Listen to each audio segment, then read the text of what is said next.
Hello दोस्तों, स्वागत है आपका आपके यूट्यूब चैनल पर। आज का टॉपिक बहुत इंपॉर्टेंट है क्योंकि केवीएस एग्जाम को लेकर कैंडिडेट्स के बीच से एक बहुत बड़ा बदलाव देखने को मिल रहा है। एग्जाम के दिन जिन कैंडिडेट्स ने कहा था कि स्कोर 200 प्लस आ रहा है, अब वही लोग आंसर चेक करने के बाद शॉक में, क्योंकि उनका रियल स्कोर अचानक गिर गया है और इसी वजह से रियल कट ऑफ भी नीचे जाती दिख रही है। आज की वीडियो में हम पूरा ब्रेकडाउन करेंगे कि ऐसा क्यों हुआ, कितना फर्क पड़ा और कट ऑफ कितने नीचे जा सकती है। कैंडिडेट्स का स्कोर क्यों गिरा, सबसे पहले हम इसके बारे में बात करते हैं। इसकी सबसे बड़ी वजह है memory based mismatch. Exam hall से निकलते ही स्टूडेंट्स को लगा कि पेपर बहुत अच्छा हुआ, लेकिन जब उन्होंने आंसर चेक किया तब उन्हें ये 4 पॉइंट्स देखने को मिले थे। नंबर 1, ऑप्शन बहुत क्लोज थे। जीएस में ट्रिकी स्टेटमेंट थे, एप्टीट्यूड में कंफ्यूजिंग चॉइसेस थे, मैथ्स रीजनिंग में कैलकुलेशन गलत हुए।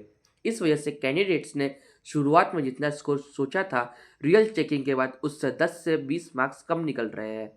कई स्टूडेंट्स ने कहा कि सर, जब हमने पेपर दिया तब हमें लग रहा था कि हमारे 195 आ रहे हैं, लेकिन एक्चुअल में आज हमारे 160 80 आ रहे हैं। कुछ का 185 एक्सपेक्टेड था, लेकिन रियल स्कोर उनका 159 आ गया है। और ये किसी एक दो स्टूडेंट के साथ नहीं हुआ, मेजोरिटी ऑफ द कैंडिडेट का यही स्कोर था जो नीचे आया है। स्कोर गिरने से कट ऑफ पर क्या असर पड़ा गया, अब हम इसके बारे में बात करेंगे। जितना बड़ा ड्रॉप स्कोर में आया है, उतना ही बड़ा ड्रॉप कट ऑफ में भी कंफर्म दिखाई देगा। आप मेरी बात को 100% नोट कर लीजिए। शुरुआत में लोग बोल रहे थे कि जनरल में 190 प्लस जाएगा, ओबीसी में 180 जाएगा, एसटी एससी में 170 प्लस जाएगा, लेकिन रियल स्कोर डाटा आने के बाद अब पिक्चर काफ़ी बदल चुकी है। कट ऑफ प्रिडिक्टिबिलिटी अब खुद कैंडिडेट्स ने बदल दी है, क्योंकि मास एवरेज स्कोर से नीचे चले गया है और जब एवरेज ड्रॉप होता है, कट ऑफ ऑटोमेटिकली नीचे आती है। अब हम रियल स्टूडेंट स्कोर का ट्रेंड के बारे में बात करेंगे। दोस्तों, अभी में जितने भी जेन्युइन रिस्पॉन्स आए हैं, उनसे एक क्लियर पैटर्न देखने को मिला है।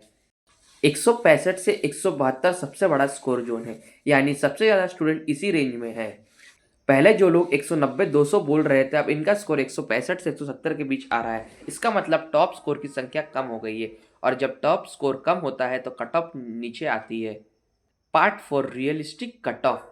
अब हम बात करेंगे जो अपडेटेड कट ऑफ आने वाला है स्कोर ड्रॉप के बाद, उसके बारे में। अब मैं मेन पॉइंट, कट ऑफ कितने नीचे जाएगी, ये जेन्युइन रियल कैंडिडेट जिन्हें फीडबैक हमें मिली है, उनके वेरीफाइड आंसर चेक डाटा पर बेस्ड है। तो आप इसे ध्यान से सुनिएगा। यूआर में 160 से 165, ओबीसी में 150 से 159, एससी में 145 से 153, एसटी में 135 से 149, ईडब्ल्यूएस में 152 से 156।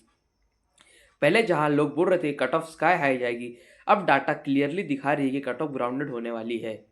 बहुत सारे स्टूडेंट्स का कहना ऐसा है कि कॉन्फिडेंस एग्जाम हॉल में ज़्यादा था, रियल चेकिंग में मार्क्स कम निकले, एग्जिस्टिंग एक्सपेक्टेशन टूट गया। यूट्यूब वाले कई मेमोरी कीज एक्यूरेट नहीं थे, कई आंसर डिस्कस में गलत निकले थे।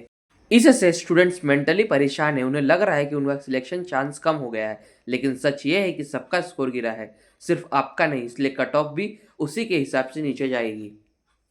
तो दोस्तों, फाइनल कंक्लूजन ये है कि कैंडिडेट्स ने आंसर चेक किया, रियल स्कोर गिरा तो एवरेज परफॉर्मेंस भी गिरा, एवरेज गिरा तो इसका मतलब कट ऑफ भी नीचे जाएगी। ये बिल्कुल नॉर्मल प्रोसेस है, इसलिए घबराओ मत, आपका सिलेक्शन अभी भी पॉसिबल है और रियल कट ऑफ इतनी हाई नहीं जाएगी जितना पहले लोग सोच रहे थे। अपने मार्क्स कमेंट में जरूर बताना, मैं आपको पर्सनलाइज कट ऑफ प्रेडिक्शन भी बता दूंगा। अगर आपको वीडियो पसंद आया तो चैनल को सब्सक्राइब कीजिए। धन्यवाद, मिलते हैं नेक्स्ट वीडियो में।